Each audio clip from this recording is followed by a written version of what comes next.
Conclusion inevitable.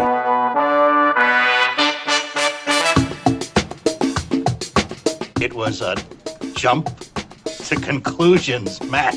My conclusion was that this idea was not a practical deterrent. My only conclusion can be that it was a Sith Lord. In conclusion. Hello there, folks. Welcome back to In Conclusion, the only movie podcast that is just oh so stressed.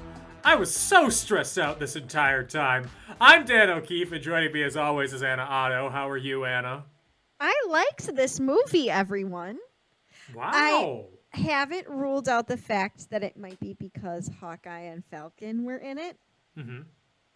But I had fun, and I recognized them without That's prompting. Good. Look at you. Also joining us for the third time, Austin Sackett. How are you doing, Austin? I'm doing very well, Dan. Thank you for asking. And much like There Will Be Blood, I have a milkshake. And I will drink your milkshake. I'll drink it up. But I'm doing good. Also, was very stressed while watching the movie. But if we're going to finish up this dad series of dad movies, I'm going to make a dad comparison. Hell yeah. So we started out with Saving Private Ryan. That's the ribeye. That's the ribeye of movies. It's got a lot of marbleization, real tasty. You know, it's a high cut of meat. Mm-hmm. We then quickly dove down into like flank steak territory with Black Hawk Down.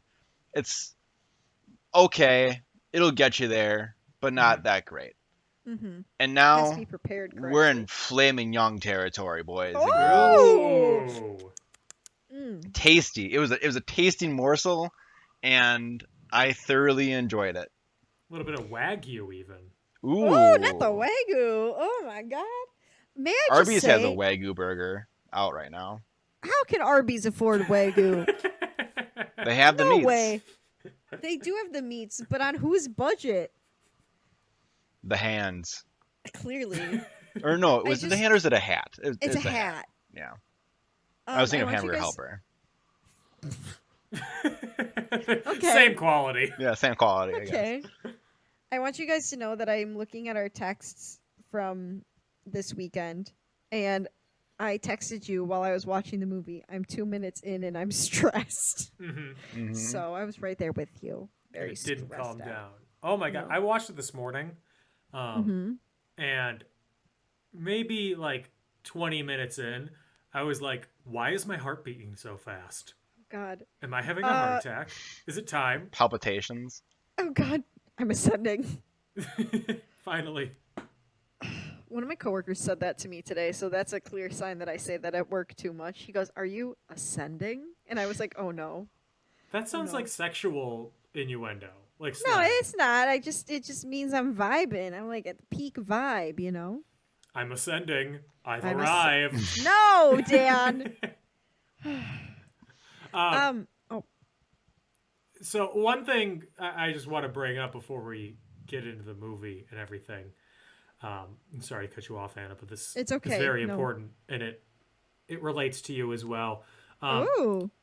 Todd Phillips Mm-hmm. posted on Instagram the cover page for the sequel to Joker Oh, hell yeah. that is in Hell development. Do you mean the Fall Out And- Boy album? Yeah. Folly Oh, Ado. you know that's Folly my Ado. favorite Fall Out Boy album, by Well, the there's way. one. There's Ooh. always one.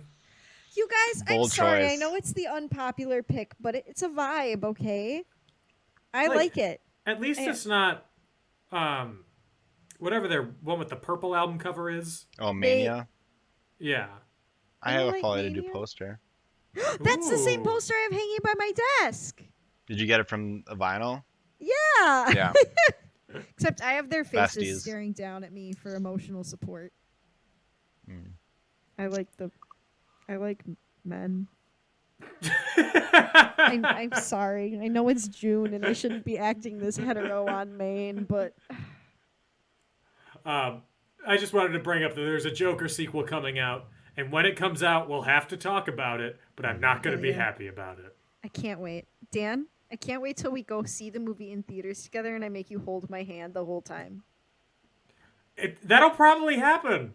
Yeah, it will. Can I hold gonna you hate guys' it. hands too? Sure. Yes. Yay! Hands held, popcorn. Dan, we're gonna have to feed you the popcorn. Each of us need to bring someone to feed us popcorn while we're holding Yeah, we hands. need well, Gage and Anna can come feed us popcorn. Yeah, that works. Yeah, Austin, you Fine can with bring your that. girlfriend, who I don't know, but I'm sure she'd be a lovely popcorn feeder. Sure, she's got 2 working hands. She does. That's Perfect. good. She's ableist that way. Oh no!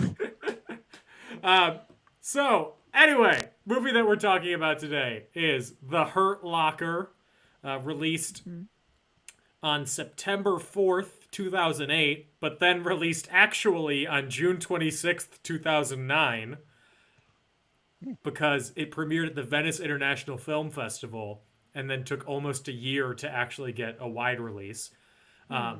Directed by Catherine Bigelow, written by Mark Bowl, starring Jeremy Renner, Anthony Mackie, Brian Garrity, briefly Evangeline Lilly, briefly Ralph Fiennes, briefly Guy Pearce.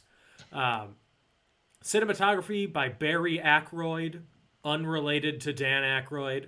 But he was also the cinematographer for United 93 and Captain Phillips, which Very makes a lot of American guy. sense. Yeah. With a budget of $15 million, it only made $49.2 million at the box office, and domestically, it only made $14 million, thus making it the lowest grossing Best Picture winner of all time. Really? I was gonna say that seems low for a Best Picture winner. Girly pop. I remember when this won, and it was like a big deal too. Do you remember It was that? because it beat Avatar, The James Cameron one? directed by Catherine Bigelow's ex-husband. You're right. Oh, Drama. honestly, good for her. Good for what a storyline. Also, Were they married love at the it. time, or are they? no, they got divorced like 10 years prior or something. Gotcha. Okay. But for the drama's sake, it was recent. So on Rotten Tomatoes, it has a 97% approval rating, and was the second highest rated film of 2009, behind. Any guesses? 2009. You said? 2009? It's animated. Is it Disney? It is. No. Okay, so 2009. I would have been in 7th grade. Finding Nemo? No. Princess and the Frog. No, it was Up. Oh, okay. I was thinking Princess for sure. Critical consensus reads, a well-acted, intensely shot, action-filled war epic, Catherine Bigelow's The Hurt Locker is thus far the best of the recent dramatizations of the Iraq War. Big Roger Ebert, rated it the best film of 2009. And he ranked it as the second best film of the decade. Oh. Behind only... I can never pronounce the name of this movie. Synecdoche, New York. Schenectady. I've never heard of it. Written and directed by Charlie Kaufman. Interesting. It's a play on I can't pronounce the name of the town. Oh, it's not either. actually about Schenectady, right? We're probably offending someone, Dan. Synecdoche. Oh no, I'm offending the New Yorkers. Ugh. Oh, Go to your bodegas and cry. not the bodegas. And then it was nominated for a number of Academy Awards. 9, in fact, winning 6. It won Best Sound Mixing, Best Sound Editing, Best Film Editing, Best Original Screenplay, Best Director, and Best Picture. This movie does have beautiful editing. The amount of times I said, "Oh, that's beautiful," innumerable. Jeremy Renner lost King. Best Actor to Jeff Bridges in Crazy Heart. Okay, I'm gonna say something bold right here. Okay. Jeremy Renner was looking kind of fine in this movie. I was a little bit shook. He to always my looks core. fine. He was looking Normally, real I'm not fine. attracted to him. Normally, he gives me dad energy, but this time he was giving me DILF energy. Like the scene where he tackles, who was that? Anthony Mackie, right? Mm-hmm. When he tackled him, Shirtless They were men just I playing, just being boys. when I tell you I did not recognize myself. Anyway, Dan, I'm you look terrified of what this horrified. movie was doing to you. Horrified, Dan. I'm sorry. I don't want to know what it's done to you. Let me get my You're water. having Hang a on. second awakening, Anna. Amen. Hey, yeah, Anna's getting her water right now because she needs to calm down. Take a lap. Take a water break. I'm better. So the big rivalry at this year's Academy Awards was between The Hurt Locker and Avatar. And The Hurt Locker was the clear winner, winning. They were both nominated for 9 Oscars. Hurt Locker won 6. Avatar won 3. Everybody acts like Avatar is the greatest movie of all time. No one acts like that. I've Literally, heard lots of people. there is a Avatar acts recurring like that. YouTube series of people going outside and saying, "Can you name a character from Avatar?" I want The blue one. I can think of Jake Sully. Who's he? He's the main character in Avatar. I was going to I've say never actually Nagini, but I seen think that's a snake from Harry Potter. Nagini. Not Nagini. Isn't I've that? actually- It's close to that. Yeah, that's the snake from Is Harry it Potter. Nagini? Yeah. Okay. Yeah, I've never seen Avatar, so I saw it and I fell asleep in the theaters. We were watching it in a 3D, like one of the only times my dad actually took me to a movie theater, and I fell asleep. yeah, isn't it like really unnecessarily long? Very long. I don't like this slander. I saw it in theaters on my birthday. I really liked it. Dan, they use the papyrus font for their posters. And for the movie itself. That's the logo in the movie. That's despicable. And I think the subtitles are also in papyrus, but I might be mistaken there. Absolutely not. Quick side note. Did you go to see a movie every year on your birthday? Because I definitely remember listening. I basically always before. go to see a movie on my birthday. That's a nice thing to do, is a nice though. little I mean, you have a tradition. winter birthday. I do, and everyone's out of town, and nobody ever wants to do anything on my actual birthday. Because, I'm cursed with a New Year's Eve birthday. Oh, baby New Year. It was like 3 in the afternoon. I'm not special in that sense. I'm very special in other senses. But Lord. I remember I saw Night at the Museum once on my birthday. That was nice. That was fun. I did end up seeing all of the Hobbit movies because they all came out in December, and I got successively disappointed every year. Oh, Lord. Yeah, it would always end up being, there's some movie out that I want to see around Christmas time. Yeah, because That Christmas is is one a of the hot big time to release, release yeah. movies. Yeah, but it's a cold month, baby. Yeah. Anyway, Hurt Locker. I assume this was all of our first times watching it. Correct. Yes. What'd you think? I loved it. Loved it. Wow, okay. I felt more attached to the characters. I felt more concerned. Gage even asked me, he's like, what's the name of the characters? Because I'm bad about that. And I actually was able to name them. Could I do it today? No, Most likely not. But at the time, I did. I think Oh, sorry, go ahead. I think you might be able to get Jeremy Renner's character's name because it sounds like a fake name. Will. Yes. And It's his William last name- James. Yes, is James. I just felt more attached to the characters in this one. I had more questions about things and more concerns about their well-being. Especially with the opening. Holy crap. Right off the bat, I was displeased. What about you, Austin? Yeah, I thought it was really good, for sure. And, I mean, I also noticed listening back to the last 2 episodes, I say I mean a lot. So I apologize if I keep saying that in this episode. But I'm going to try really hard not to. I'm going to try really hard not to. I don't care. But, I didn't notice. I see what you did there. It was sassy, sorry. Um, Had to be done. But no, I really liked it. And at the end of it, I was thinking to myself, man, this is one of the movies that I really wish I could see again for the first time. And it was like at the end of my first time watching it. But it definitely is a movie that I would suggest for somebody who hasn't seen it before. because it's like an experience within a movie. Like we alluded to earlier, it was really tense. You know, it gets your heart pumping, your blood flowing.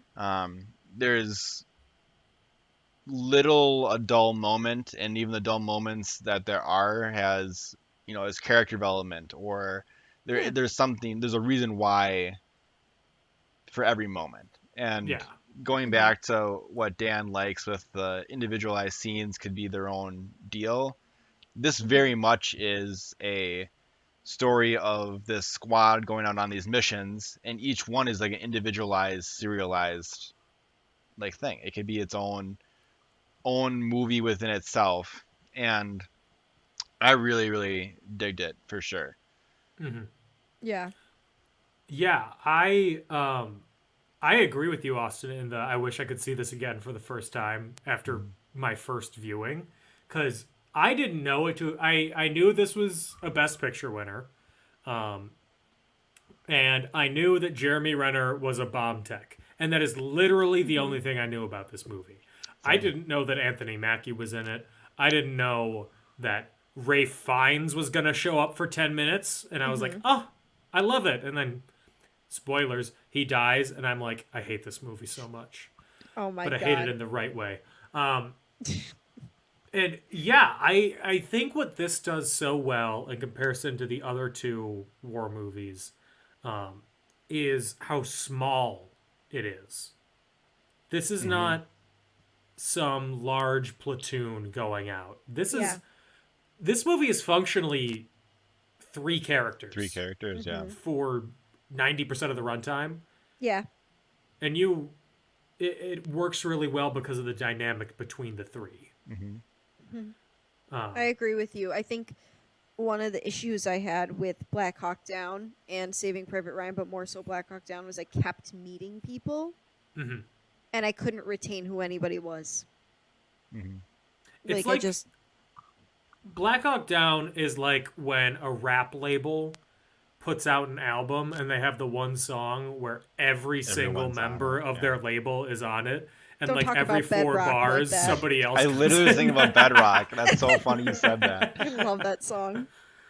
Black Hawk Down is the bedrock of films. But less fun. Yeah. Yeah, and the part I was slightly wary about watching this movie because I didn't know if it would age as well as it did. I was worried it would kind of age like the Rock Against Bush albums did, where I was like, well, that's quaint. But this is it works today, but just as it worked back then, and it will work because the main thesis and main point of the movie is basically timeless. And it's you do get beat over the head with it immediately. War is a drug. Hold, keep the text on screen. Hold, war is a drug. Get it, and then fade out. But yeah, I feel like one thing about this movie that isn't as prominent in the other movies. Wait, that came out backwards. No, it didn't. One thing I liked about this movie. What's going on? I'm trying to think. I didn't feel like it was a America's Great movie. Exactly. No. It felt like this is a war where people, like, especially when they showed the scenes with Jeremy Renner and the little boy playing soccer and stuff. Yeah, Jeremy Renner's kind of fucked up in this movie, but it shows that he cares about the kid. And I think that really humanizes, like, it also shows he and the kid have the relationship, and it doesn't matter that they're from 2 different countries. Like, they have this relationship of goofing around together. And I think that is something that most war movies don't really do. It's especially when it's like about the USA being somewhere. This movie showed, the USA is here, but people live here and they have lives and they're trying to make money and they're trying to have fun and they like the same things we do. And it just was very humanizing and reminded, like, it just felt a lot more realistic and a lot less like all these men from America are perfect and everybody else and here to is save not. the day. Yeah. Because they also showed... Oh, sorry, go ahead. No, you go ahead.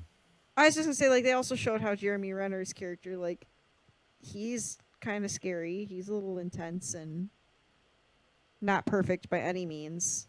So Yeah. I think of the 3 movies, and especially over Black Hawk Down, this one definitely, to me, had the most like character to it.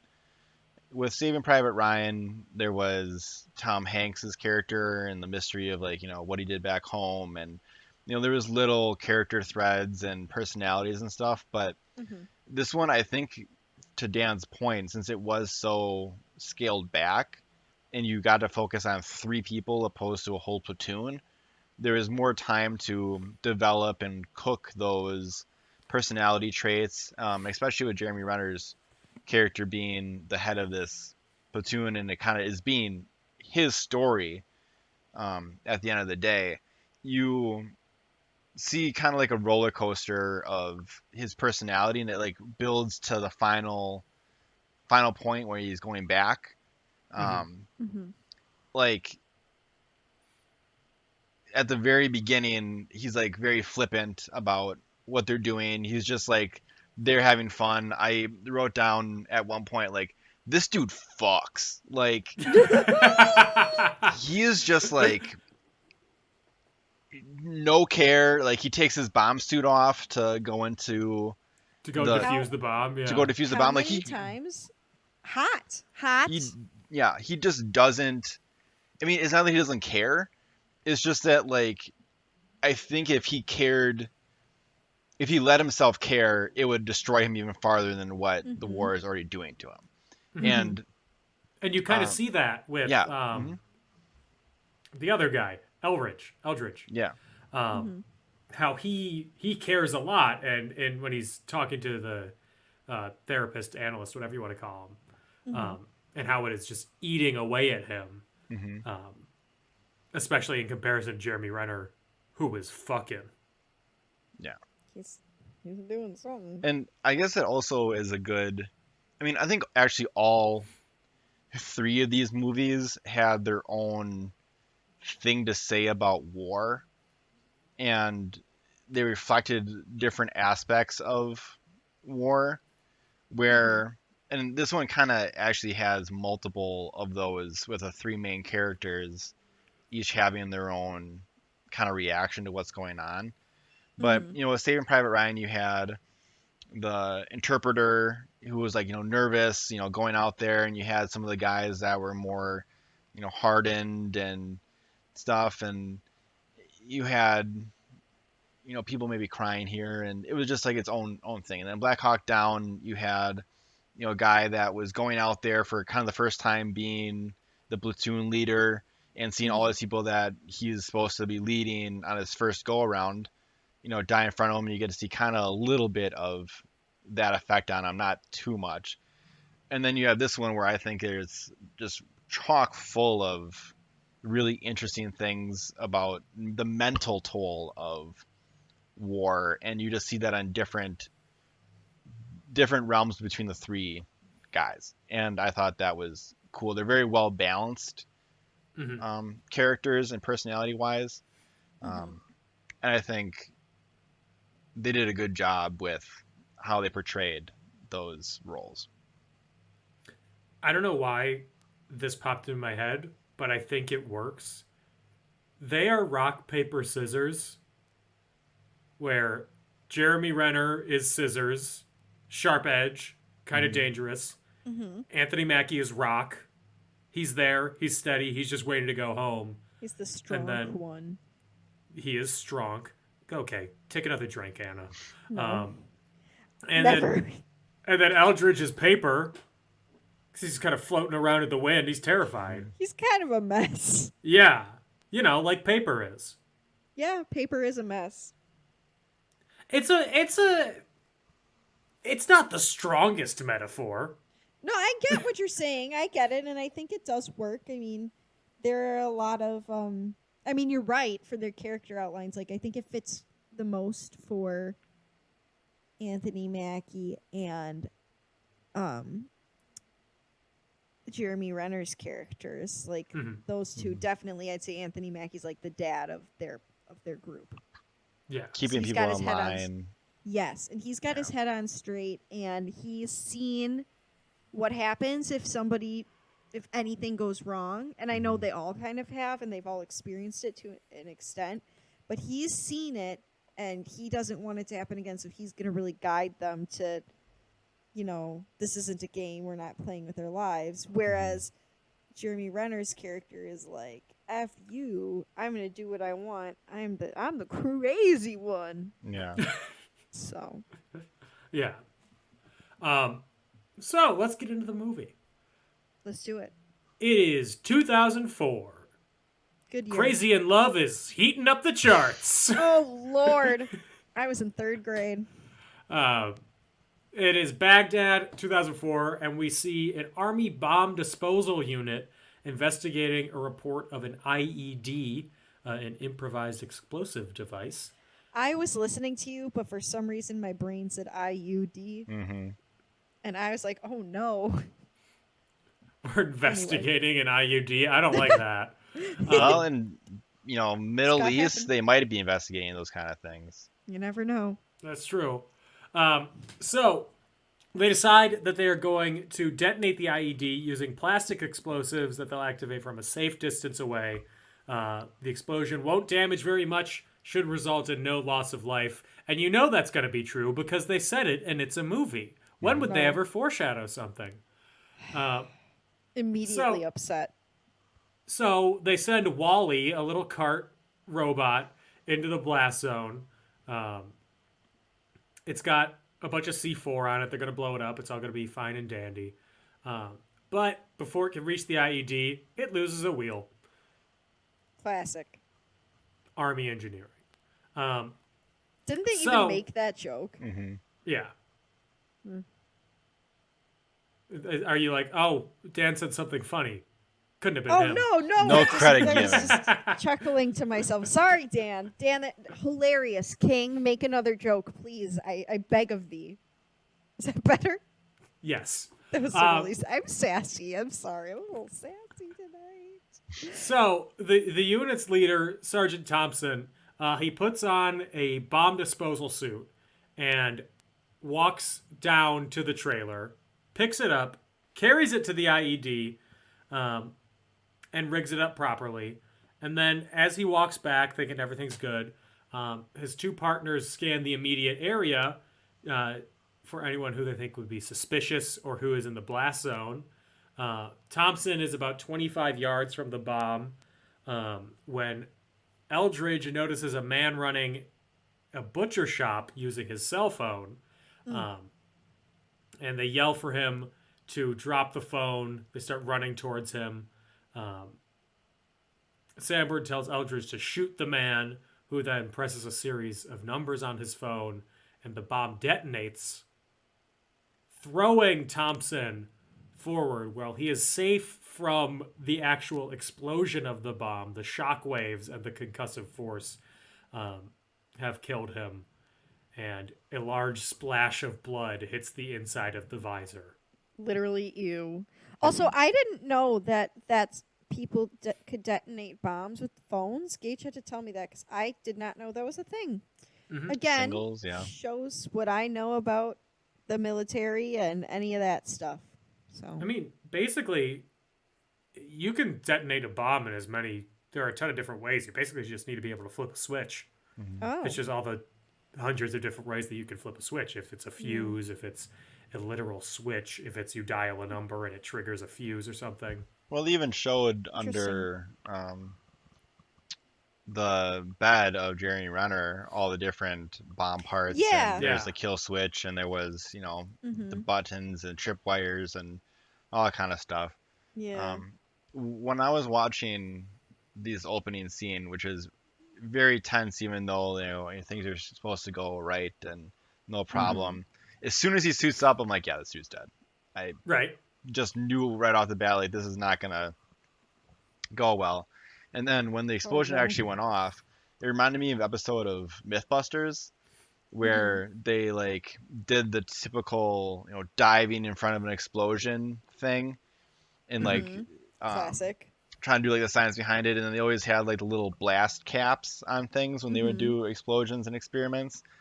And so I was watching it, and I'm like, oh, he's pretty far away. Like maybe he'll be okay. But yeah, the shock wave was enough to splatter the face shield and stuff. And Anything inside, yeah. Yeah. At first, when it happened, I was like, I was with you. I was like, oh, he was out. He didn't get hit by the explosion. That's fine. And then I saw the damage, and I was like, that's not what a fine person looks like. No. Oh, It I kinda was looked like immediately the- said ew. It kind of looked like the inside of a scuba helmet. If you like come up too fast, like the bends. Is that what they call it? Oh, when Yeah. you get all the bubbles in your blood. Mm-hmm. Yeah, and they gotta put you in a pressurized tank. Yeah. Has that happened to you, Anna? No, it happened in a movie I watched recently, or maybe it was a video game I played. Maybe it was a book you read. Maybe it really could be anything. Honestly, it's one of the reasons why I'm afraid to go scuba diving is because I'm afraid of getting the bubbles in my blood. Anyway, It could really hurt you. they pack his body into a coffin, and he's shipped home. And then back at the base, Eldridge sitting in the rec room with the base psychologist, and he walks in, asks him how he's feeling, and Eldridge dry fires his rifle several times. Anxiety. Shoots him. If he shot the guy with the cell phone, Thompson might still be alive. That is known based off of my AP Psychology high school. Survivor's guilt. Oh, thank you, Dan, for that nice little example. I'll take my Nobel Prize. What did Didn't you get you on also the have AP to exam? take- I got a 2. I was gonna say, didn't you also have to retake psych like I did? Yes. Dan, let's not play games. Neither one of us was good at psych. I got a 3, and I still had to retake it. Okay, King, welcome. Look at I got you. a 3 on all of my AP exams, all 3 of them. Oh. Wow, so I you got a don't- 9. 9 total credits. Yep. Yep, Yeah. you add them together. I did not. I don't remember what I got on my AP exam, but it was not good. Yeah, the psych one was the only one I took. I got a 2. I took AP Music Theory, and I think I got a 3. That one was hard. What is a tonic? That's like the bottom drink. note. That's the main note of the chord. I don't know. I was trying to think of some music term. Oh, And it was the first one that came to my head. I do like to drink more. A staccato. it's like a staccato that's a short note. What's I an got you. ostinato? Never heard of her. It's a short repeating pattern. Oh, well, fuck me. That's why I got a 3. So, new leader comes in for the team. Sergeant William James, played by Jeremy Renner. And boy, do I like Handsome. Jeremy Renner when he's not in Marvel movies. Wait, what? I've seen Jeremy Renner in 2 movies that aren't Marvel movies, and they are this and The Town, and he's great I in was- both. I was really hoping you were going to say it was Hansel and Gretel Witch Hunters. Gage loves that Oh, movie. no. I've never seen that. Too late, already damned. We say that to each other all the time when they say damn you to hell to a witch, and she goes, too late, already damned. Anyway, watch it. It's stupid. He was also in Wind River. That was a really good movie. When's I that don't know from? if I know that movie. It was from 2017. He played like a detective in, I think, Alaska, and he was trying to find a native woman that went missing. Oh, Taylor Sheridan wrote and directed. Okay. He made Yellowstone. Oh, God, my cousin's obsessed with Yellowstone. So are my He was also a parents. Jason Bourne type. Oh, I have seen another movie with him. Because he was in The Bourne Legacy. And Arrival. Arrival was a good movie, too. I wasn't saying The Bourne Legacy was a good movie, No, I wouldn't say that either. but he's in it. Speaking of things he's in, The Hurt Locker. Yes. When he immediately as he gets to base, he has Anthony Mackie help him take the plywood covers off his windows. Couldn't be me. Anthony Mackie suggests they keep it on because of mortar shrapnel, and he's like, I mean, it won't be good anyway if there's a mortar that just comes through the roof. That's fair. Very honestly. fair. Next day comes, and the team responds to another IED on a narrow city street. After a tense moment, they meet up with the army platoon that reported the bomb. Jeremy Renner puts on the suit that for some reason reminds me of the Ninja Turtles. Oh, Dan? Does it not? A little bit, yeah. Not. Okay, well, I was not there. I don't know what it was giving me, but it was not giving me Ninja Turtles. But okay. It was Okay, giving me thanks. Mysterio vibes. Yeah, A little bit. Mhm. I It was just giving me Marshmallow, honestly. Like the DJ? What? No, like just the food. Oh, all marshmallow. I wasn't Yeah. getting that. Stay Okay. Puft Marshmallow Man. Yeah. He just looks soft and pokeable. That's what the bomb's for. He got poked with the bomb. So, James approaches the bomb site and tosses a smoke grenade all cavalier. Just because he's badass and he And can't this be dude tamed. fucks. This part had me shooketh. I was asking Gage 15 times, "What's happening? What's happening?" And he's like, "Just watch." I was fighting for my life. So he finds a artillery shell buried under a small pile of trash, which he disarms. Also, by this point, he's taken off his headset, so he can't get any communications or anything. After he disarms it, he notices a secondary wire where he finds a junction of 6 more cables, A web of death. and then 6 more shells are uncovered, and another cable leads to a nearby building. Listener, I am shaking my head because I was stressy. He disarms the 6 shells, and as he does, he notices a man quickly leave the building. And as he does, he flashes one of the detonators from the shells and smiles at the man. And he's like, haha, I got you tricked. I beat you at this game. And then he rejoins with the rest of the group at the Humvee. And Anthony Mackie says that he needs to communicate more during operations. It's not a solo act. They have to work as a team. I was just trying to get out of there. He also holds a Precious- taxi driver by gunpoint. He did, yes. That is something that he did. How do Very we close feel again. about that? This guy fucks? No, little- no. See, so again, kind of drawing parallels of the 3 movies. Mhm. Saving Private Ryan didn't have very many like locals besides the family that was in the town that they tried to get the daughter. Other than that, not too many interactions with locals. Then you have Black Hawk Down, which has very bad interactions with locals and bad Yes. portrayals. And then this one kind of has a medium between the two, of like you were saying earlier about Jeremy Renner's relationship with the boy who was selling the DVDs. Then you also have like them holding a taxi driver at gunpoint, and while in that time, like any person invading a area where there's bombs is going to be seen as a threat. But Yeah. putting a muzzle against a dude's head and saying back up might not be the best way of going about it. I agree. I think that's not the smartest choice. I'm not trying to defend any actions. I'd like to disclaimer that.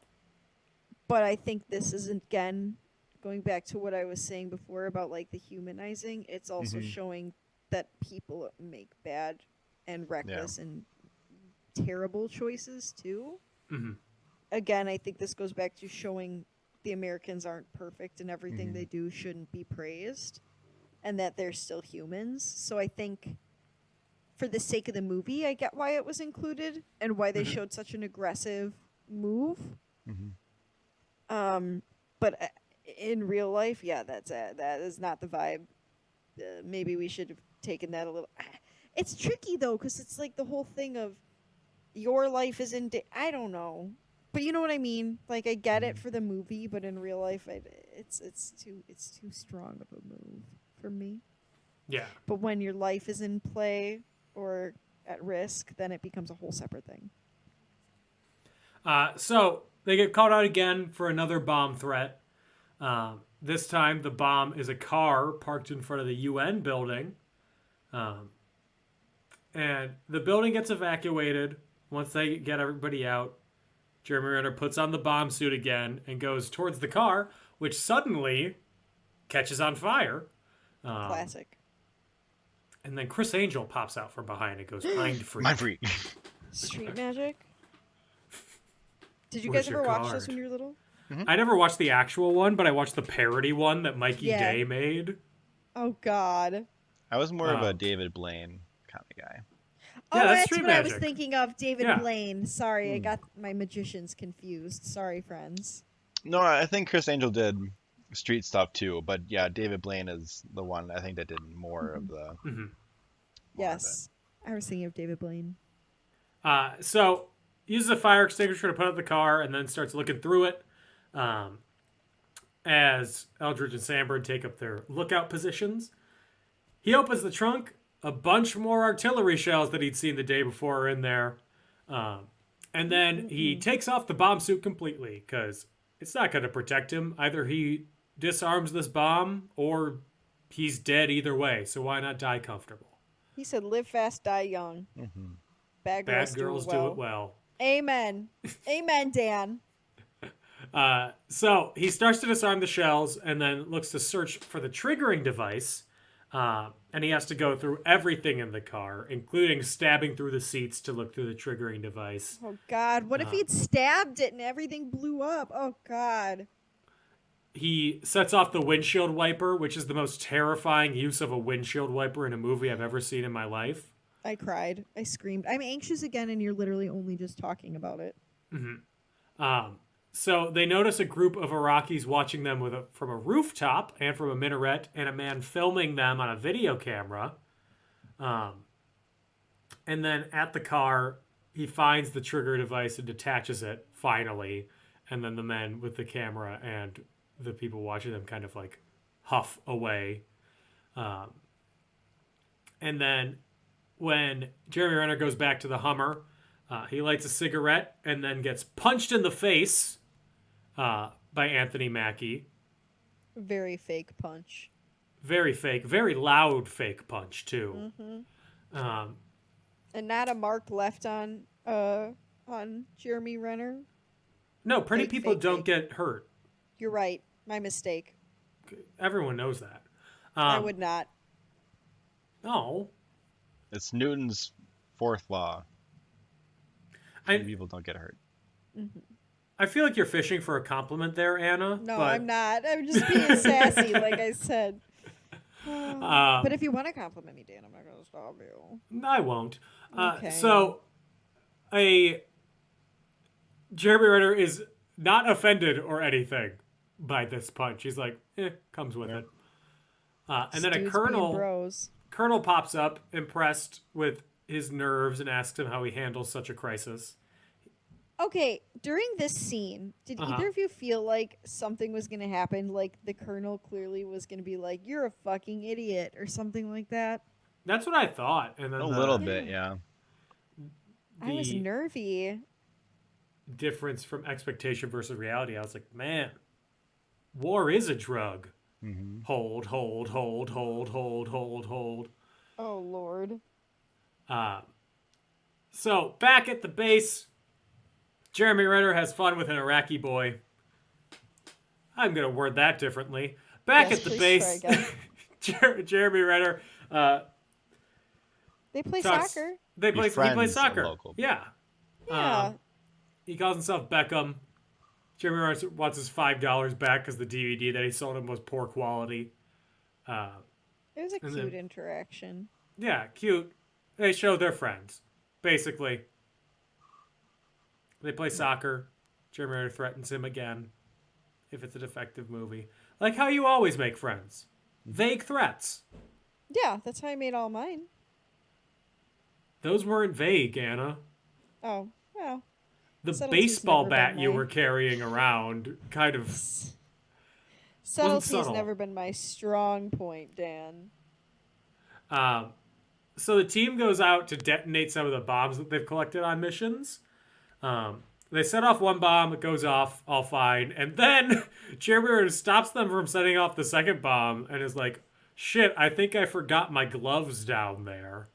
Which, what? It sounds like the fakest excuse in the world. It ends up being real. He actually did forget his gloves down there. Yeah. But after Jeremy Renner goes down, Anthony Mackie says that, the way that the bombs detonate in the deserts, the bomb could just go off while he's down there. Absolutely Happens all the not. time. Frag That's him. terrible. That's and- terrible.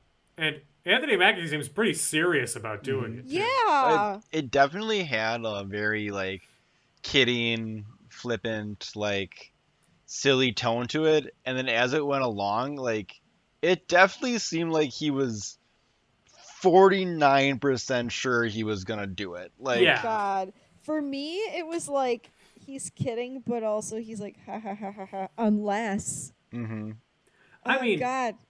From his perspective, yeah, it'd be terrible to do it, but also he's only there for 30 more days, and he's just trying to survive. And having True. this firecracker on his team with him really lowers his chances of getting to go home. Yeah. True. Oh boy. Dudes being bros, you know what I'm saying. So as they head back to the city, they see two SUVs parked on their routes. They approach them, and the occupants were standing around like they were any other threat. After a tense moment, they are revealed to be a British commando. And immediately after he says his first line, I'm like, I recognize that voice. And wait, oh wait, am I so happy because the star of 1994's quiz show, Ralph Fiennes. Oh, Dan. He did this movie because he needed a break from Harry Potter. So at the is Ralph Harry Fiennes, he's Voldemort. Oh, You didn't know that? see it now. No, Oh. I didn't. Yeah. I Yeah. didn't recognize him with a nose. I know. He's much more handsome in real life. He Gage is was handsome. Gage was annoyed with me because every time Ralph Fiennes is on screen, I would go, Harry Potter, the boy. Yeah. So the same year that he filmed The Hurt Locker, he also filmed In Bruges, Oh, I love In Bruges. right? I love In Bruges. And I like to think that his characters in both are the same person. Even though in Bruges he's like a hitman. Yeah, I'm sends trying to out think of like hitmen. Dan. Well, this guy, I mean, in this, he's a mercenary. I guess. I guess, yeah. Not too far off. Different versions of the same character, maybe. Maybe his death was faked in Bruges. Spoiler alert. Yeah. Pretty big spoiler alert, too. Sorry, I said it and then I realized that that's a key plot point. Yeah. I've never seen it, so no, I never will. Oh, well, you You still sucked the should. joy away from You me, should, Anna. you should Thanks still for see that. it. The Oh, plot I'm of sorry. the plot of In Bruges doesn't really matter. It's just a good. It's not a feel good, but it's a good movie.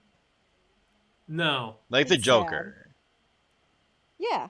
But Much to Joker Dan's chagrin. Joker is neither feel good nor good. It's feel bad. If I wasn't yawning right now, I would have snapped back way faster at you. Oh. Snap back to reality. Oh, there Oh. goes gravity. So they have a flat tire, but their jack handle is broken, and they don't have the right wrench to fix the tire. The Brit group have two men that they've captured to turn in for a reward. Both of them worth £500,000. Pretty good reward. And then, as one of them is fixing a tire, he gets hit by sniper fire and falls before we actually even hear the shot. And then everybody runs for cover.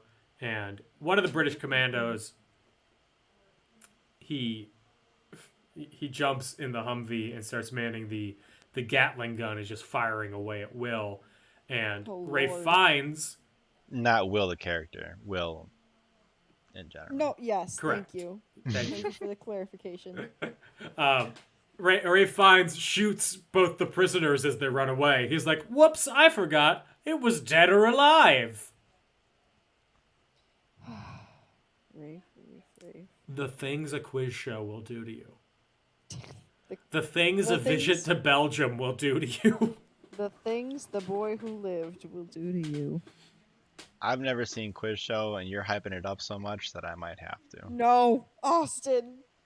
I watched it with Dan. You did. It was something. It was also like my fourth time having seen it when I That watched it week? with you. Is I it mean, like Yeah. Slumdog Millionaire but more campy? no. It's like, Nothing you've ever seen before. yeah, what's the best movie you've ever seen? Dan, So, the bomb unit and the Brits are all pinned down. The man who's manning the machine gun gets sniped. And then the team leader takes up the sniper's position on a rocky hill. And he's shooting at a distant stone building where the enemy sniper and small group are hiding. While he's adjusting Barrett's bipod, Ray Fiennes is hit in the chest by an enemy sniper and killed. And I'm like, ah! very dramatic, very sad. Very My son was sudden, too. crying. All Yeah. the deaths in this movie Yeah. are sudden. Yeah, I definitely screamed Almost when it all. happened. Yeah, pretty much all of them are pretty sudden. Maybe not the last one, but we'll get to that. Yeah. Yeah. Then we have a long standoff between the surviving soldiers and the sniper and the other people in the building. It goes on for what we assume is hours on end. Very high stress. I don't think Anthony Mackie blinks for hours.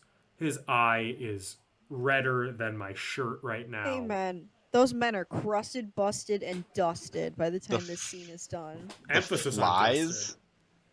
Yeah. The flies, though. You can even see, like, I don't know if it was actually a tan line or if it was makeup, but Jeremy Renner has, like, a big tan line from how he's been laying since only his top half has been in the sun. It's interesting. They are able to snipe off all the enemies in the building. They then notice someone who might be another sniper lurking behind them. Eldridge does.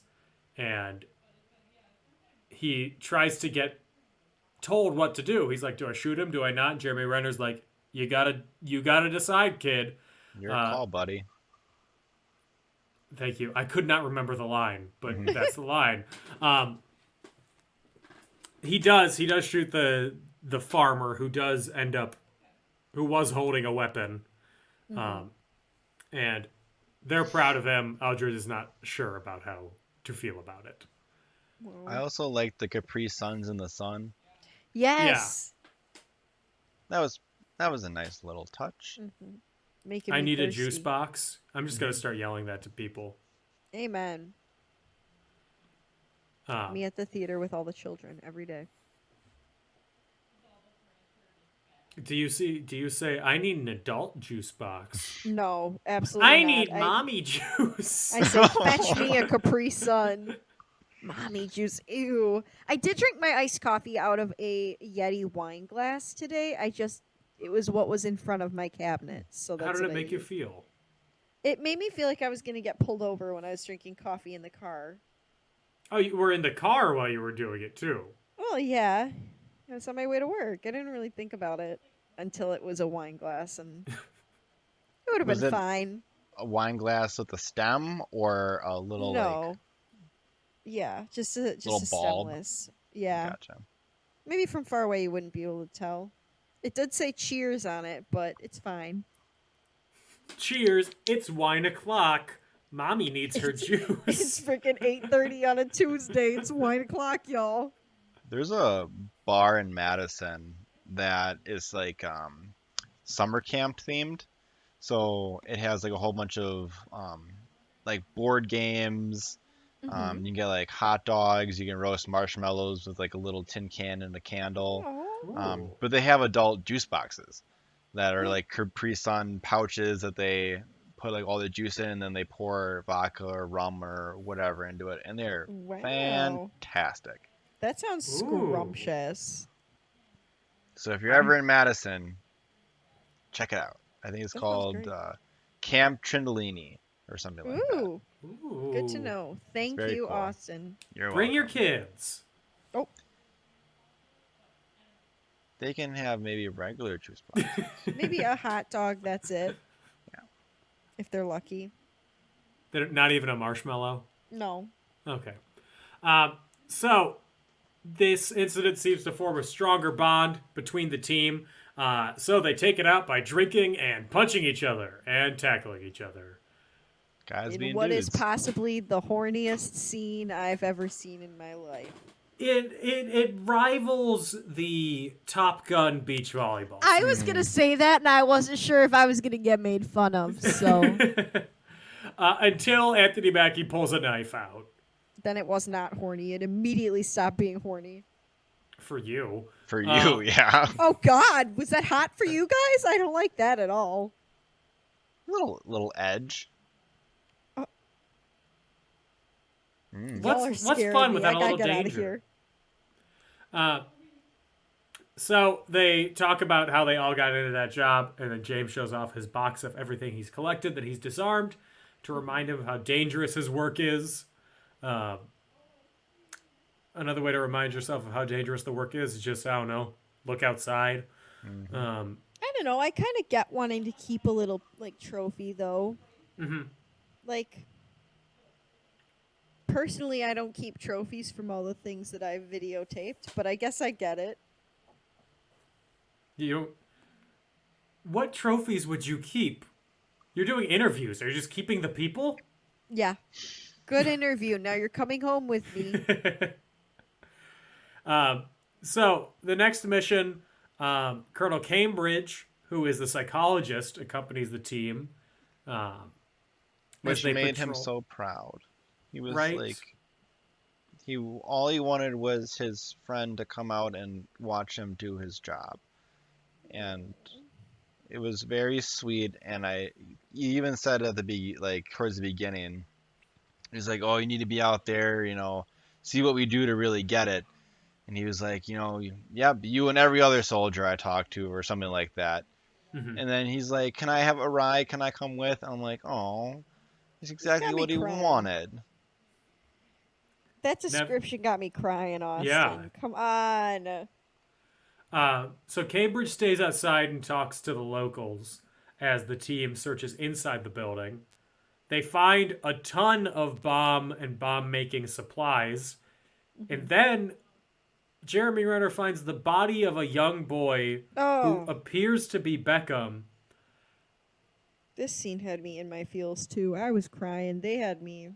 Who has On the been edge of my turned seat. into a cadaver bomb, basically. A bunch of plastic explosives have been loaded into his body. And Jeremy Renner is aghast, seeing red. He thinks that this is his friend who has been A, killed, and then B, turned into a bomb. Which, horrible. Horrible. Really sad. Gross. It made me really, really sad when I was watching it. So he carries the body outside to the Humvee, and then as Cambridge After is... the bombs out. Yeah. As Cambridge is trying to clear the locals from the street, an IED goes off and kills him. And then in the immediate aftermath, Eldridge can't accept that he died, and he wanders around looking for him, and then he finds his helmet lying in the blast area. And It then was Anna really starts sad. crying in the club right now. I'm feeling sad immediate. Like, Feeling sad right now on my couch, and I'm not even watching it right now. All he wanted was his friend, his like the one person that like really gets him to come out and watch him do his job and see what it's like, and then he gets blown up, and it's very sad. Yeah. So later, James forces another guy who has been selling DVDs at the perimeter of the base. He jumps in his truck and forces him to take him to Beckham's house. As he gets there, he enters the house, and there's a man in the kitchen who is scared but hospitable. And he holds As him. you would if you had a gun at Yeah, right. He's holding him at Yeah. gunpoint, and he's like, "I don't know who you're talking to. I don't know who you're looking for, but you're a guest, and he's a professor." This scene was a little confusing to me, I'm not gonna lie. Like, again, something felt off, and I was watching it, and I was like, some shit's about to go down. So he realizes he's entered the wrong home, and then he turns to leave, and then the man's wife appears, yelling and throwing things at him. "You go, girl." Classic. Then, as he makes his way through the city to the base, all the locals look at him angrily. And then, as he gets to the main gate, he gets arrested as he enters. And then, after getting patted down and everything, the sergeant demands to know where he was. James says he was at a whorehouse. The sergeant asks him where. Classic. Just guys being dudes. Just nasty stuff.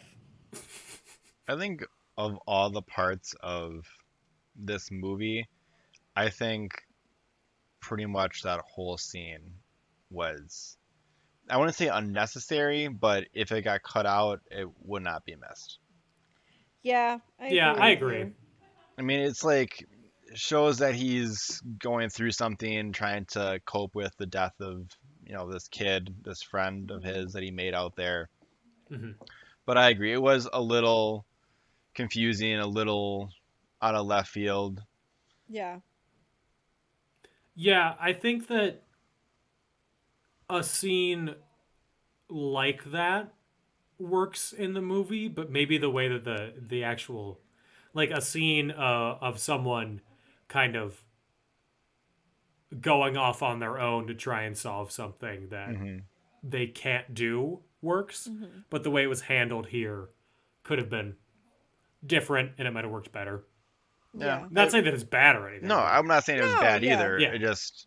It of a movie that had a lot of strengths, this was the weak point in it. For me. Yeah, the weakest scene. Yeah. So, next, team responds to a call that night to check out the bomb blast zone. And they get there, they find a bomb from a suicide bomber went off near an oil truck, which caused a huge blast radius.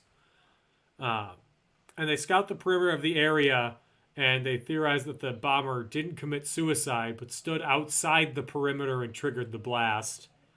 And then James, who was still in berserker mode, orders Sanborn and Eldridge to search the nearby streets to find the bomber. It really was just him that had that theory. Yeah. The other two were like, no, it was probably a suicide bomber. He's like, no, I'm the captain. I'm in control. I give you the orders. We're going to go out and do this. And I forget what the guy's name was, but one of the guys even said, like, we have other people out there that are hunting down these, terrorists or whatever you would want to call them. I think you could call them Hajis, which, okay.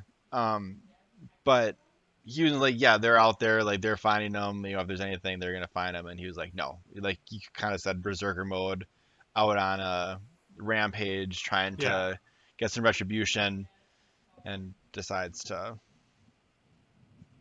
go and try to go out this theory that really didn't have too much of a backing for it. I think he just wanted to go kill some people at that point.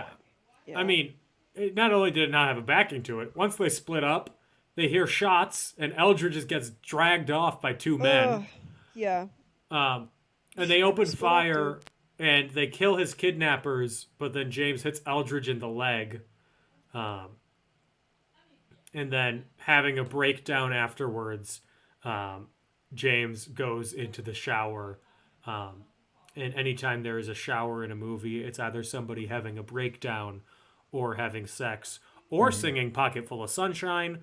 This is the breakdown part. Yeah. That shower scene was really sad. I mean, it really showed just that he does have a sensitive side, and it was just after having watched him keep that front up for so long, and then just finally let that wall come down, it just was extra sad. I felt like, I don't know. Yeah. And it's always when there's no one else around too. Mm-hmm.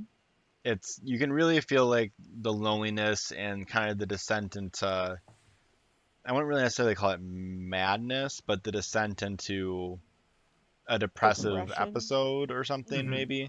Because, yeah, like I said at the very beginning, like, you know, he's just, you know, Johnny Bomb Squad soldier, very flippant, making jokes, you know, not really caring about stuff, just doing whatever to entertain himself, basically. But then when you strip back those layers, you find a scared soldier that doesn't know what he's really doing, no matter how much praise he gets for all the bombs he's deactivated or, you know, the successful missions he's ran. You know, it's the mania and the low of the situation. Yeah. Yeah. You know, it's super high highs, super low lows, and I think that he did a very great job at portraying both of those levels. So the next day, Anthony Mackie and Jeremy Renner go to meet Eldridge at the helicopter. As they go to the Humvee, Beckham shows up, alive. Good for him.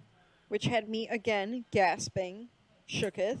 And then he tries to talk, but Jeremy Renner ignores him. And then at the helicopter, Eldridge is bitter, as he should be. Yeah.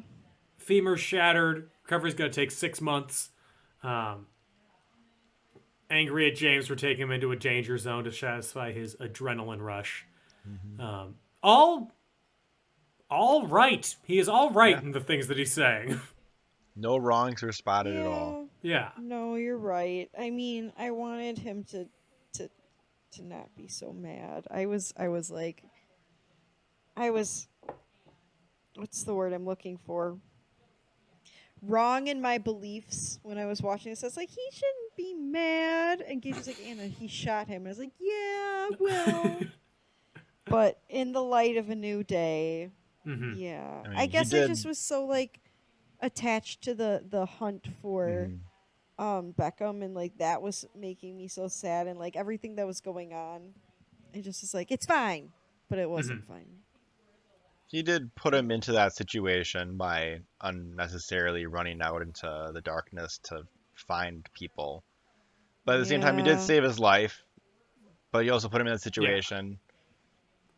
He almost owed him another that bomb life-saving. report. They find a man standing alone in the middle of a large plaza. James has the translator order the man to his knees, puts on the suit, walks over to him. Man opens his coat. He has several pounds of C4 attached to steel bars that are locked together with large padlocks. Like a scene from Saw. Yeah, seriously. Literally. A trap. And the dude, he is pleading for his life. He has a family. These were put on him. He has nothing to do with this. And the bomb's on a timer. There's 2 minutes left. And he tries to frantically cut the locks. He gets one open. They are carbonized steel, so they are sturdy locks. They don't break. They don't crack under pressure. But then, as he goes through trying to cut them, he cuts one, but there are too many, and he has to leave the man behind. And as he runs before the bomb explodes, it explodes just outside of the blast area Jeremy Renner is. And then Anthony Mackie runs up to him thinking that he's just seen another one of his sergeants killed, like his sergeant at the beginning of the movie. And he wakes up. He's alive, just shaking. I was shaken. I'll tell you that much. Mm-hmm. I thought for sure he was dead. He's too pretty. That's true. Although it's Guy Pearce at the beginning of the movie, not like he isn't pretty. Not as pretty as Jeremy Renner. So I had seen that scene before. It was like in a Watch Mojo top 10 list or something like that. Classic. So I did know that I've seen that part before talked about. I didn't really remember it was in the movie until it came up. But also very heartbreaking. This guy that, for what seems to be no fault of his own, I mean, you can kind of say whatever to try to get it off you, but it definitely seemed like he was there against his will. He did really, honestly, wasn't trying to hurt anybody. Yeah. But yeah, it's just another heartbreaking death after a string of heartbreaking deaths just from different people and different vantage points. But I mean, they did another kind of good balance about they had at this point 2 soldiers die in the movie, and then they had 2 local people die in the movie. So it's a kind of like you were saying earlier, it's a good balance of like not being all yeehaw America type deal. It shows both sides of the coin very well. Yeah, it keeps that humanization because it shows everybody's capable of making good choices and making bad choices. So as they're back on the base, Anthony Mackie, he confesses that he fears that he's going to die in Iraq, never having a wife or kids or anything like that. And he breaks down basically, and he's like, I just want a boy. And then he asks him how he stays so calm. And Jeremy Renner tries to comfort him and convince him that he'll make it back home and he'll start a family and everything will go well for him. And then we cut to later. They are sent home. Jeremy Renner goes back to his technically ex-wife, and daughter. What? Oh, so they Are had they explained married it. or not? They were married. They hadn't gotten divorced yet, but he had moved out. Yeah, that's why I was confused. But they're still legally married. Separated. Yeah. Okay. But But then they're they were at living the together. grocery store together. Yeah, I think they're living together. They're definitely are. I'll allow it. She welcomed him back into the home when he came back. Yeah. Yeah, I mean, where else is he going to go, I guess? His wife is also played by Evangeline Lilly, and I'm like, oh, hey, it's you. You're right. Yeah. I was Lost. thinking it was Liv Taylor. Yeah. Yeah. They look Yeah. so similar. They do. So when he's at the grocery store, he gets overwhelmed by the cereal aisle, as we all do.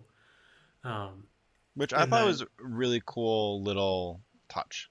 Yeah. Like, this guy is able to go into a very stressful bomb diffusing situation where, it's the highest stakes possible. And then he's trying to get cereal like an average, everyday citizen. And he can't handle it and just kind of grabs the first one that's in front of him. Yeah, I mean, the big difference is there's no choice when it comes to disarming a bomb. It's either disarm the bomb or die. Yeah. When you're choosing cereal, there are 100 choices. So you can, yeah, definitely like feel the mundanity of civilization, and then as we're going to go into the next scene, it gets exemplified. Yeah. But it just, you can tell does not want to be back home already in this. Like he can't handle something that an average American, average citizen, deals with every day. But if we were put in the situation he was in the war, I mean, I can speak for myself. Like, I wouldn't be able to handle it. That's way too much anxiety, way too much pressure. I would have a breakdown. I could never do it. But then put him in a situation where I do, on a bi-weekly basis, and he's not able to handle it. Yeah. It's just very, as I've said before in this episode, and I'll say again, just very cool character development, character touches. Like, it's just a very well set up film and character. So Jeremy Renner is talking to Evangeline Lilly about how they need more bomb techs back out there. He's unable to adjust to his home life, and his relationship is becoming more strange. So he decides to return to Iraq, and final scene shows him beginning his new rotation. Got 365 days left in Iraq, and he's happy about it. And I don't, might have not been in the synopsis, but he was talking to his baby son, or was it a son or a daughter? I thought it was son. I don't remember. Either way, his child, his kid, yeah, his kid, whatever. Kind of putting him to bed, playing with him, and he was saying, when you're young, you love everything. You love your pajamas, you love your mobile, you love your toys, your stuffed animals, all that kind of stuff. And he said, the older you get, maybe you get one or two things you love. And, to this kid, like his own child, we can't understand him, but basically says there's only one thing that I love, and then it cuts to him going to war again. And it just goes back to the hold on screen, war is a drug. Like, start off at the beginning, start off at the end, or finish it off at the end. Like, it's very full circle. The smile on his face when he walks off that plane, like, that's the happiest. He is so happy to be there. Yeah. He even got a little pep in his step too. I thought. Yeah. Walking like he's in Top Gun. Going to play some beach volleyball. Amen. So that's the Hurt Locker. And a stunned silence falls over the crowd. Woo! Austin, now that we've gone through the whole thing. Yes. Thoughts? Yeah, I mean, like I set it up at the beginning, this is a very good movie. I think it'd be very hard for somebody, except for if you're maybe very anti-war, which is valid, but even those people, the detractors of the situation or the setting that it's in, would probably still say it's a very well done movie. It's well written. It's definitely well shot. The special effects, the sound editing, I think every movie we've covered won best sound editing or best sound something. I think, so yeah. That's like a through line. But I mean, we were talking about like the shaky cam in Saving Private Ryan. Like, this shaky cam in this film worked very well. I've hammered home the fact that I think all the characters were really well written, really well acted. I think, yeah, it was a really good movie, and I'm glad that I watched it. It's been one of the movies, like, I have a actual DVD copy of it, not one that was burned. But I bought this one, I think at like Walmart. It was in like the $5 movie bin or something like that. Classic. I bought it when I was in high school, and it's been sitting on my movie shelf since then. And I never sat down to watch it. And I don't know why, because I know it's been praised. I didn't really know that it was won the best picture that year, But I mean, I knew it was a good movie, but I just never went ahead and watched it. And I really wish I would have earlier because I was really missing out on a good movie. And like I said at the beginning of this episode, it's one of the ones that I'm gonna continue to be like, wow, I really wish I could watch that again for the first time. Yeah. Anna, what about you? I liked it a lot. Like I said at the beginning, I felt like there was more for me to grasp onto with the characters, especially coming off of Black Hawk Down. Like I just felt like it was easier for me to connect and really understand the emotions because they painted them as much more human, not just war machines for this movie. I liked the storyline. I know it's like more of a slice of life than an actual story, but I liked watching them defuse the bombs. Like it was always the right amount of even though it's like they're going to be fine and there's no way they're going to kill him off. But still, you never know. There's always the chance. And I don't know, I just enjoyed this fresher take on like I said, the humanization of people, both not making Americans out to be saviors, but also not making the people of the other country necessarily look like monsters either.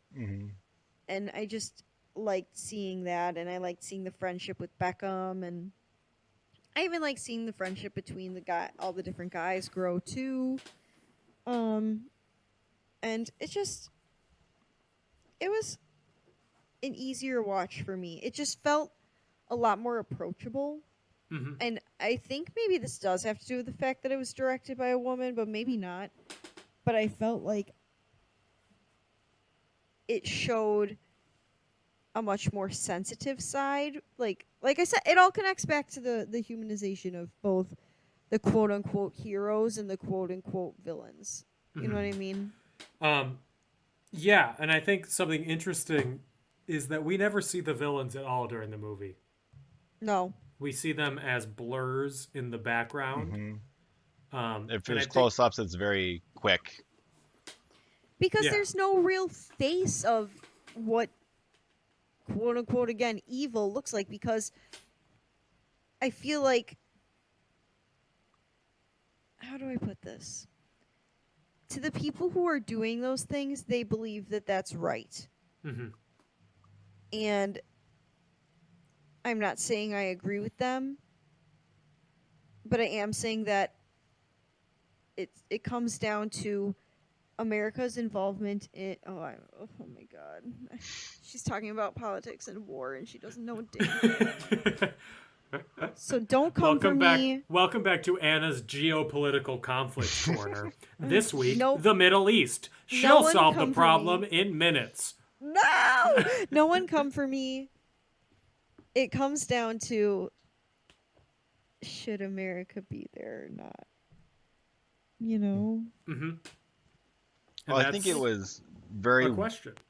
Yeah, it's a great question. And it's the flip end of Black Hawk Down, where you see the quote-unquote bad guys, they're kind of protecting their way of life, their land, their city, while the militia, it was framed in the movie as, this war leader was oppressing these people, and then, America jumps in to save it. It's mirrored in this one too, but handled better. Yeah, it gives me the vibe of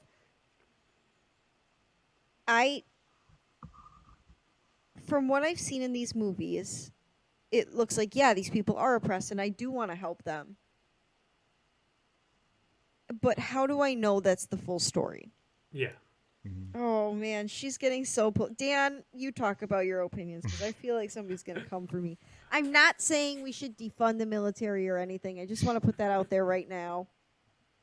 Welcome back to Anna, hedging her bets. No, this is what I mean about me putting my foot in my mouth all the freaking time. These are just my opinions. Yeah, I thought that this was definitely better than Black Hawk Down.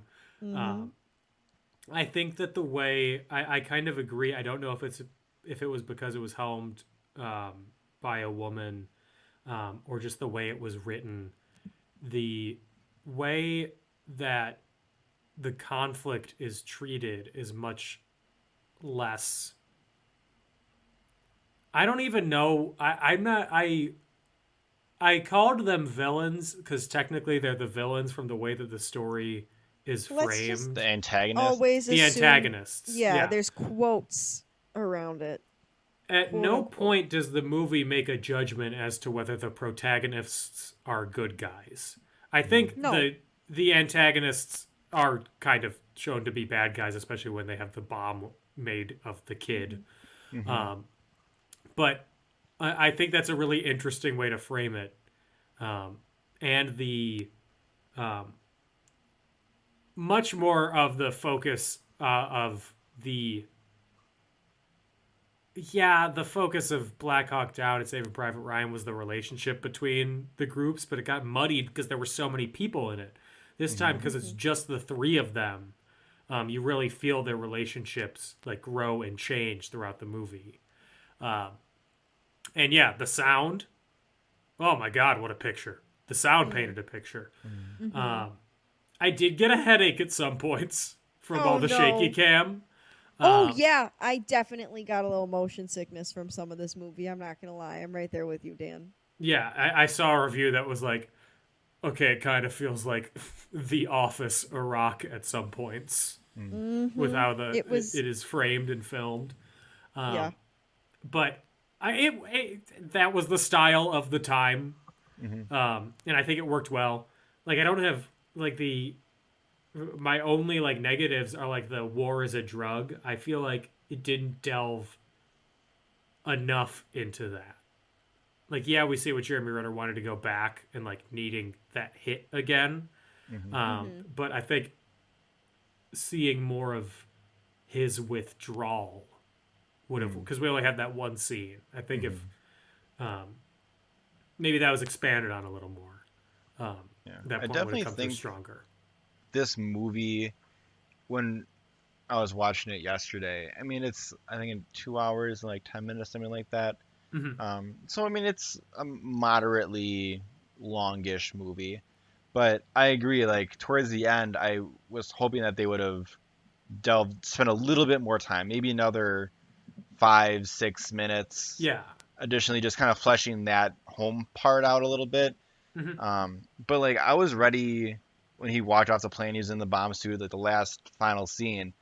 I was ready to watch more. Like, and Just keep going. Keep doing more. Just keep going. Yeah. Like, you know, I didn't know what you would add on top of that would make it better opposed to detracting from what came before it. But I was like, oh, it's over already? Like, that went so interesting. quick, and then it was 2 hours. Yeah. Yeah, exactly. Yeah. It was a very quick watch, Yeah. too. Yeah. I got some trivia for y'all. Woo, Please. here we go. So the movie was filmed in Jordan, which borders Iraq, but Jordan is a much safer country. In fact, my cousin lived in Jordan for a little bit. She Oh. was an Arabic translator. That's next to Israel, right?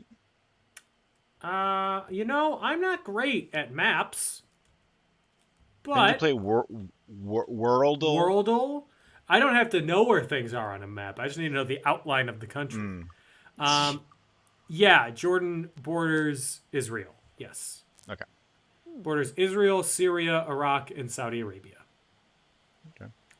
I learned something new today. The actual bomb disposal outfit that Jeremy Renner wore is an actual bomb disposal outfit. Oh. The Interesting. phrase "the hurt locker" is a slang term for a situation involving trouble or pain, which can be traced back to the Vietnam War. According to the movie's websites, it's soldier vernacular in Iraq to speak of explosions as sending you to the hurt locker. Interesting. Thank you I for thought- clarifying. 'Cause I yeah, had no that's- idea what it meant. I didn't know that either. It's kind of like the struggle shuttle, but for Yeah. soldiers. WWE superstar Bobby Lashley's current submission maneuver is called the Hurt Lock, which I can only assume is a reference to this movie. Probably. James Cameron convinced Catherine Bigelow to direct this movie. Thank you, James. Mm-hmm. You He really read- sabotaged yourself on that one. He read the script, told her to do the movie, and then when the two films were up against each other for a bunch of Oscars, Cameron said, I wouldn't bet against her. Well, good. He was right. So it is the lowest grossing Best Picture winner ever, without adjusting for inflation even. So like even the ones back in the 40s made more than this. Wow. Woof. Before inflation. And then I wonder why. Yeah, that's so odd. When did you say it came out? 2009, in the summer of 2000. It was not publicized when it came out. It was an indie release. Interesting. was- It's like Released by Summit, I think. Yeah, I'm trying to look up what other movies came out around that time that people might have went to go see instead. but- Twilight. Well, you. And Twilight a lot came of out other in people. spring of Yeah, 'cause- 2009. High school teenager girls really wanted to go see a war movie opposed to sexy Precisely. vampires. I'm just saying that's one of the things that was out. I suppose. Fast 5, I think, came out around this time. What are the other movies that came out in 2009 that are top grossing ones? Harry Potter and the Half-Blood Prince, Ice Age 3, Transformers 2, 2012, Up, New Moon, Sherlock Holmes, Angels and Demons, and The Hangover. Yeah, I would see most Yeah. of those before I So saw a war yeah, movie. right around that time was The Hangover, The Transformers, The Proposal. Big one. Mm-hmm. My Sister's Keeper. Oh, sad. Yeah. So yeah, I mean, Ice Age, Public Enemies. I remember that one. That was partially filmed in Wisconsin. And Chicago. Yeah. Yeah, I mean, nothing, no like super heavy sluggers to go against it. So I guess that's Yeah. interesting. But yeah, I guess the publication or publicization of it, that's not a word. It was not publicized well. Yeah, there we go. Every scene that Jeremy Renner is in the bomb-proof Kevlar suit, it's actually Jeremy Renner. So even Yes. in extremely long shots, it's him. Because nobody could replicate his distinctive walk, according His to Catherine waddle. Bigelow. It was a full waddle.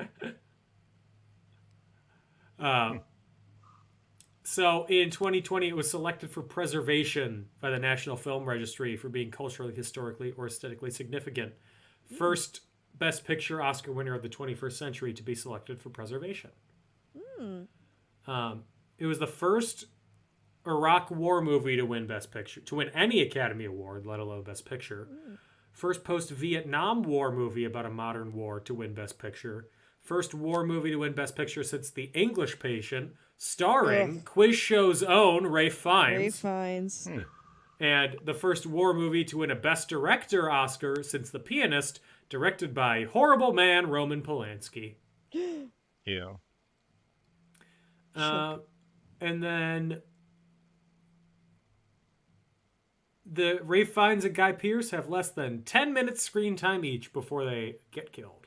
But probably made a fuck ton of money.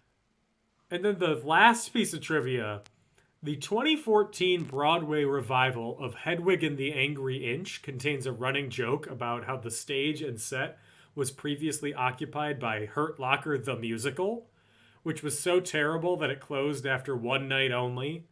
The director was kind enough to loan Hedwig and her band the stage for one night only before they packed it up. Later in the show, Hedwig gets a piece of paper stuck to her foot, which turns out to be the sheet music for a song called When Love Explodes, which is the love theme for the Hurt Locker the Musical. She makes her husband perform it, but cuts him off before he can hit the last note because she's intimidated by his natural talent. Oh, Jesus Christ. That musical is chaos. Speaking of chaos, on a scale of 1 to 5 booms, what would you give this movie, Austin? I would give this 4.5 booms. purely taking away a half a point because I felt like his solo mission deal Hmm. could have been better. Yeah. It it probably had to be in there, but it could have been better. It dragged a little bit and it was a little confusing. Hmm. But other than that, solid film. I very much enjoyed it. So I'll And give it a 4.5. would it be better, worse, or the same with Samuel L. Jackson as anyone? One of the three. Instead of Ralph Fiennes. Yes, Samuel L. Jackson as the British mercenary. Still British. Has he ever done a British accent that I can think of? Probably I don't not. think so.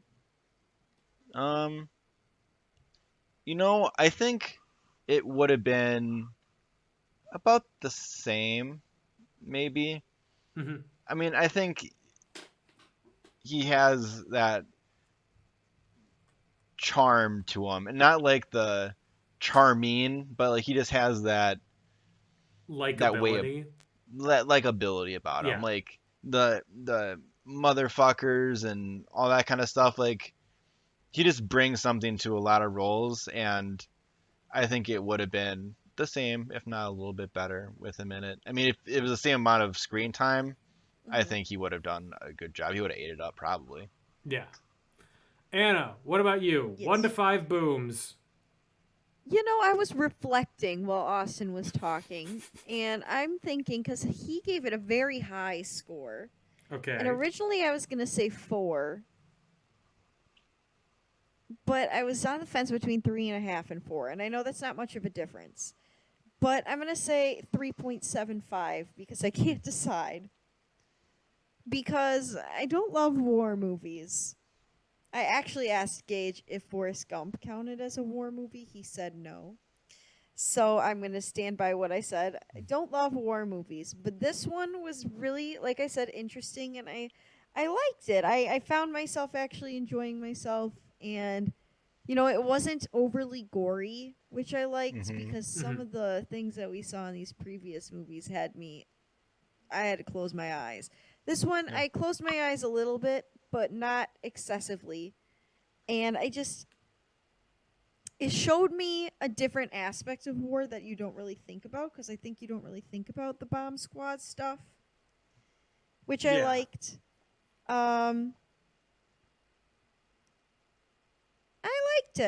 I liked it. 3.75.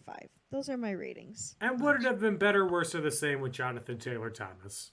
There's no room for him in this. I'm sorry. There's only room for one sassy man, and the position's been filled. So I think it would have been worse if he was in it, just because I like Jeremy Renner in this role, and I think Jeremy Renner really brings a nice spice, and he's got some je ne sais quoi. Yeah, he's good at playing troubled. I think. What? I thought there was going to be more to that sentence. No, Jeremy Renner, I feel like I see him playing someone who's got issues a lot. From what I've seen. I give it 4.5 out of 5. My God, these high praises. Yeah, I think it's very good. It is. I mean, this is also the first Best Picture winner that we have talked about on the podcast. That's Oh, true. really? Like, I That need to give explains it the respect it deserves. that explains our high praises, yeah. Because Saving Private Ryan didn't win Best Picture. Didn't win Best Picture. And would it be better, worse, than the same with George Clooney? I think it'd be the same. I think he could take over Anthony Mackie's role and do a similar job. I think he can emote. So that is it for our war movie series. Austin, big thanks to you for being on the podcast. It was great having you. We'll have to Big have thanks you to back. having me. You were such a fun guest. Thank you for Yes. popping by. Absolutely. I said this after the recording on the first one. Big fan of the podcast. Big fan of you guys. This has been an absolute blast. I yeah, had a great time, and so thank you for having me on. I really appreciate it. We will have you back sometime in the Yes. future. Well, For I was sure. thinking, 201 question mark? I'd be Check down. back in 2 years for the Yep. return of Austin Sackett. So that is it for this week's episode of In Conclusion. If you want to support the show, you can follow us on Facebook and Twitter @ and In Conclusion, on Instagram @ In Conclusion Podcast. We also have a Patreon, patreon.com/InConclusion. You can find me on Twitter @DanO'Keefe86 and on TikTok @NotDanO'Keefe. Austin, where can they find you? You can find me at _sack2 on Twitter and Instagram. If you want to follow my vinyl collection page, that's _vinyl. And I think that's it. And Anna, where can they find you? You can find me on Instagram at AtomusPrime818, or you can find me on Twitter at AutobotsRollOut, capital O for Auto, capital B for Bots, capital R for Roll, and the O in Roll, and the O in Out are zeros. And next month you can find me in my new apartment. Can't wait. Woo! See The you there, address friends. is 1-4. They're not even close. I don't know. You did send me the address. I'm not actually going I to say did. it. Please don't. Subscribe to us on Don't. Patreon to find Anna Otto's home address. No. We will not be back next week. I am going to be out of town and unable to record. But in 2 weeks, when we come back, it will still be June. It will still be Pride Month. So to celebrate Pride, we're going to be talking about But I'm a Cheerleader and Brokeback Mountain. Ally. Equal theme, equal mood movies. I'm waving my pride flag. It's actually in the window behind me, but just imagine it's in my hand. I didn't realize there was a pride flag. I thought you just had a German flag in your window. Yeah, it does I kind of read mean, German flag. that kind of reads because, I'm German, but it's a pride flag. We will be back in 2 weeks with But I'm a Cheerleader. In the meantime, everybody stay safe, have fun, get vaccinated. Auf Wiedersehen!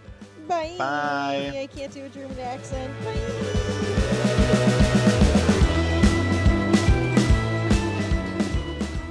They went to Brazil and they got robbed at Machete Point. I think I was very clear, Dan.